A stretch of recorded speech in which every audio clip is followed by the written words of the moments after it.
জীবনের কঠিন সময়গুলোতে নিজেকে গোপন রাখাই ভালো। নিজের দুঃখ কষ্ট কাউকে না দেখানোই উত্তম। জীবনে যদি কখনো খারাপ সময় আসে, তাহলে নিজের দুঃখ কষ্টগুলো নিজের মাঝে এমন করে আড়াল করে রেখো, যেন তোমার গা ঘেঁষে বসে থাকা মানুষটিও টের না পায় গোপনে তুমি ভেঙে গেছো খুব। পুড়ে ছারখার হয়ে গেছে তোমার মনের বন। আকস্মিক ঝড়ে ঝরে গেছে জীবন বৃক্ষের সব কয়টি সবুজ পাতা।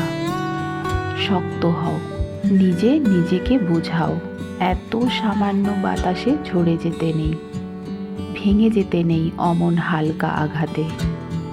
কান্না পেলে একা একা গোপনে কাঁদো, তবুও নিজের দুঃখের ক্ষতগুলো কাউকে দেখাতে যাবে না। মনে রেখো, যে নিজেই নিজের জন্য আলো হতে পারে না, পৃথিবীর সমস্ত আলো মিলেও তাকে পথ দেখাতে পারে না। জানোই তো, মানুষ বড় নিষ্ঠুর ও নির্দয়।